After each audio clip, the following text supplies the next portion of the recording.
je vous ai fait un beau petit schéma pour vous expliquer l'histoire de McKinsey.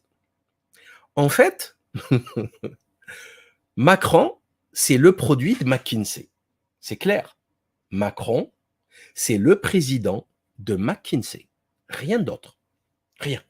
C'est eux qui l'ont mis en place. Alors, on va faire un petit... comment on appelle ça? Je suis en train juste de vérifier que tout va bien, que tout est grand. Voilà, voilà. Alors, vous voyez ici Macron, en 2007, il va faire partie de la commission Attali nommée par Sarkozy. OK? 2007, vous le voyez ici, Attali ici, et à sa gauche, Emmanuel Macron. Il avait 29 ans, les amis. 29 ans. C'était unique. Et en 2017, lors des Macron Leaks, de la fuite des mails internes de La République En Marche, ils ont trouvé dans les échanges de mails entre l'équipe de Macron et McKinsey, 20 partners de McKinsey. 20 partners. 20. Bon. Et ça pose des questions très graves, très graves au niveau du financement du parti politique. Pourquoi?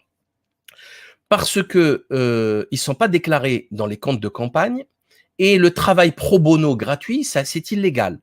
Parce que sinon, ça veut rien dire. C'est illégal pour des comptes de campagne, c'est pour des campagnes électorales, puisque vous comprenez que c'est trop facile. Moi, je suis une très grande entreprise, je vous envoie 30 mecs gratuits.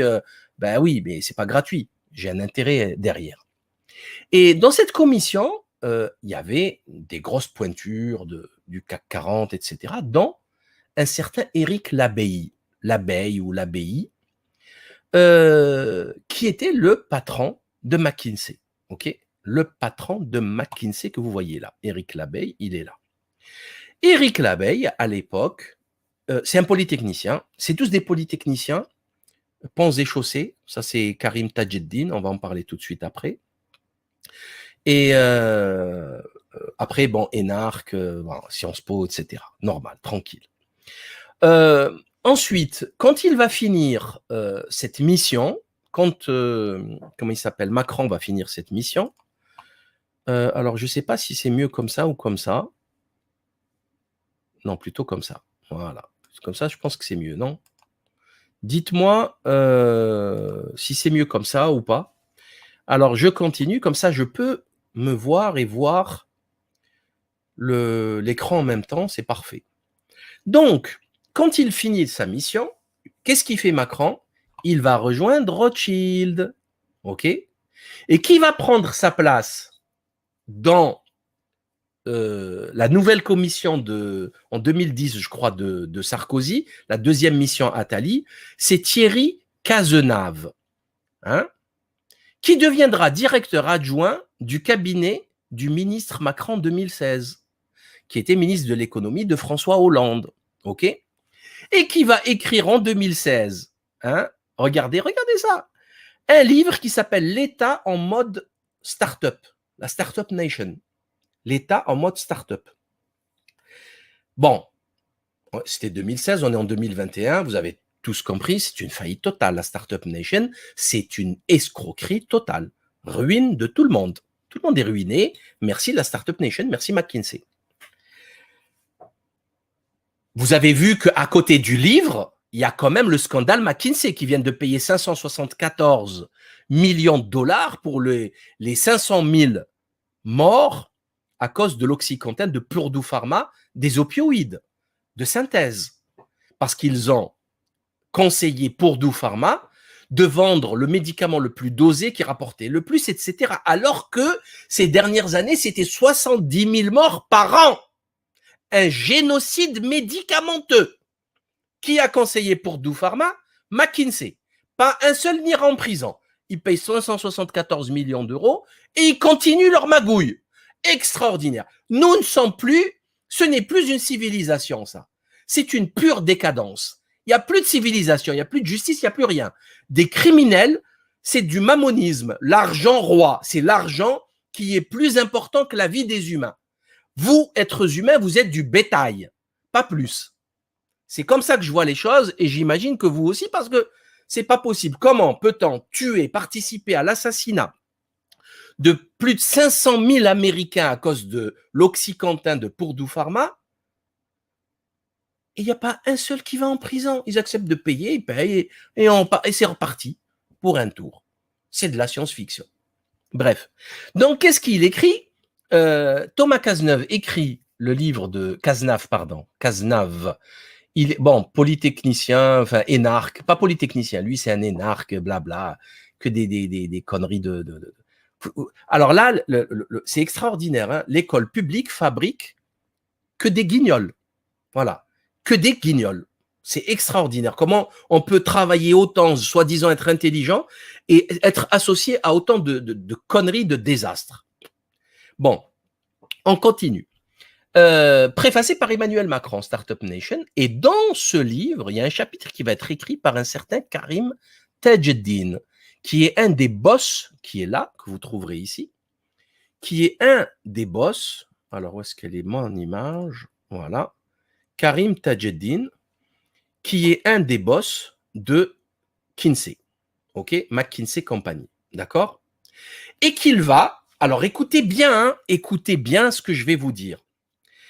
Macron va créer la direction interministérielle à la transformation publique, la DITP. Et qui c'est qui va piloter cette transformation? C'est McKinsey et Karim Tajeddine.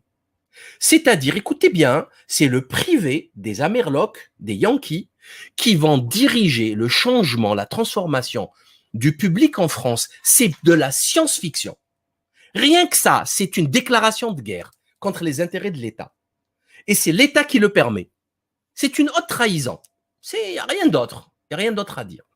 D'ailleurs, pour remercier Éric Labey, Macron va le nommer en août 2018 président de Polytechnique. C'est-à-dire, à la tête de Polytechnique, vous avez des gars de McKinsey. Comme ça, ils vont bien laver les cerveaux des gens. D'ailleurs, sur place, il insupporte tout le monde parce qu'il parle franglais, vous savez. Il parle un mot français, un mot anglais. C'est une catastrophe. Alors, je reviens à la direction interministérielle à la transformation publique, qui est actuellement sous l'autorité de Amélie de Montchalin, 100 millions d'euros de budget. Ils en ont dépensé 30 millions. Alors, ils n'ont pas l'obligation de faire des marchés publics. C'est un budget qui a été créé, c'est du pillage de l'argent public pour faire rentrer le ver dans le fruit. Et on a des entreprises. Alors, pourquoi pas? Allez, pourquoi pas? Moi, vous savez que je suis pas pour l'État, comment on appelle ça? L'État, oh, il y a un terme. Vous savez que nous, enfin, personnellement, et on n'a pas édité le livre de Paul-Éric Blonru pour rien, Sécession. Pour nous, l'État, c'est le minimum de pouvoir. C'est le minimum. Il ne doit pas s'ingérer dans les affaires des gens. Voilà, très, très, très peu de pouvoir. Donc, c'est pas un souci pour moi. Sauf que, quand on nous dit McKinsey change la politique publique de l'État, ça se fait toujours dans un sens. Est-ce que le public, il s'est déjà ingéré dans les affaires de McKinsey? Jamais. Vous voyez? Surtout pas l'État français. Vous voyez ce que je veux dire? Donc, c'est toujours l'inverse. C'est comme la fiscalité d'ailleurs avec Sanofi, c'est toujours l'État qui donne beaucoup d'argent à Sanofi et jamais l'inverse. Jamais l'inverse. D'ailleurs, au passage, il se trouve que McKinsey a une fiscalité très spéciale puisqu'ils sont localisés au Delaware, qui est un État américain, un paradis fiscal, et ils payent 175 $ par an d'impôts. Et ils sont payés aujourd'hui, à ce jour, par mois, 2 millions d'euros, selon certaines sources, 2 millions d'euros pour les conseils débiles qu'ils donnent au gouvernement. Et vous avez vu la faillite totale de la vaccination. Vous l'avez vu, tout le monde a pu le constater. Donc, et c'est Karim Tajeddine qui dirige ça. Alors après, il vous dit c'est pro bono, c'est gratuit. Ouais, c'est pour le bien public. C'est faux. En fait, c'est pour faire c'est pour avoir des retours plus tard, des cartes partagées, des carnets d'adresses, des cartes professionnelles, etc. Et il faut que vous compreniez un truc, c'est capital, c'est McKinsey qui a créé La République En Marche, qui a fait toutes les démarches du début jusqu'à la fin. D'ailleurs, c'est un très bon copain à Macron, Karim Tadjeddine, qui est très puissant, comme vous pouvez le voir à l'écran, et qui lui avait même proposé, parce que vous savez, les dons, ils sont limités à 7 500 €. Et 7 500 €, c'est pas beaucoup. Alors, il lui a proposé de lui faire un prêt perso. Un prêt perso, qu'est-ce que ça veut dire, ça? Ils ont tout misé sur Macron. Ils ont tout misé sur lui. Le fameux mot disruption, ça vient de McKinsey. Tout vient de McKinsey. C'est des dizaines de partners de McKinsey qui ont travaillé pour La République En Marche. Des dizaines. Et ensuite, ils se sont retrouvés. Un, il s'est retrouvé dans le cabinet de Mounir Majoubi. L'autre, il s'est retrouvé dans... Vous voyez, ils font les chaises musicales. Ils se baladent d'un coin à l'autre et ils ont fait c'est une mainmise sur l'État et sur les affaires de l'État. C'est catastrophique. OK? Voilà. Je sais pas comment. D'ailleurs, vous voyez, Éric Labey, il a été remercié, les autres aussi. Chacun y trouve son poste. Là, maintenant, il nous explique comment faire pour la logistique des vaccins, je ne sais quoi, etc., etc., etc. La situation, chers amis, est dramatique. Elle est dramatique. Elle est gravissime.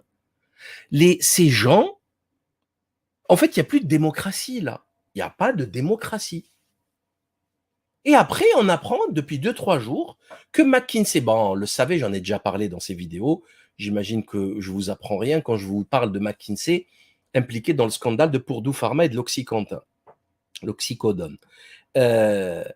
Et on apprend que pour ne pas avoir de problème, pas aller en prison, il paye près de 600 millions, plus d'1,5 milliard d'euros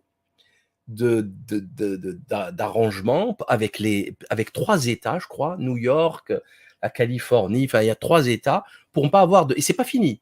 Il y a d'autres États qui vont les attaquer. On a 52 ou je ne sais plus combien d'États américains. Donc, c'est pas fini l'affaire McKinsey. Hein. Et du coup, si on réfléchit, chouïa, un peu, pas beaucoup, il ne faut pas réfléchir beaucoup, ça fait mal à la tête, il faut réfléchir un peu, ça suffit. Aujourd'hui, ceux qui conseillent Macron, qui l'ont créé, c'est des voyous responsables d'un crime de masse, un génocide. Je sais que c'est violent ce que je raconte, hein, et j'assumerai tout ça devant le tribunal, hein, et ils peuvent déposer plainte ce qu'ils veulent. C'est factuel. Vous voyez, tout est affiché, les sources sont données. C'est des voyous. Et c'est des voyous qui veulent, écoutez bien, qui veulent nous aider dans la logistique de la distribution du vaccin de Pfizer. Un autre voyou qui a été condamné en 2009 à une amende de 2,3 milliards de dollars. 2,3 milliards de dollars. Alors, j'ai le livre, chers amis, de Peter Gutsch, que vous voyez à l'écran. Voilà, je me remets l'écran pour vous le montrer. 2,3 milliards, normal. D'autres voyous, d'autres criminels. Et nous, on doit applaudir en dire mais bien, c'est super, mais c'est génial. On est sauvés, on va vivre, on va sortir de cette crise. Alors, où est-ce qu'il est? J'ai pas noté, désolé. J'ai pas noté, mais je vais vous le trouver rapidement. De toute façon, c'est connu, vous tapez 2009. Pareil, Pfizer a décidé de payer une amende de 2,3 millions, que dis-je, milliards de dollars. Milliards, ça fait beaucoup d'argent. Pour avoir trafiqué des études, vendu des médicaments qui ne devaient pas être vendus. Je ne le trouve pas, désolé. C'est dans ce livre et sur Internet. Les gars, là, les zéloticiens, là, les guignols, lisez un peu. Lisez, on est en 2021. Vous commencez à lire, arrêtez de dire des âneries que Big Pharma vous susurre à l'oreille. Hein.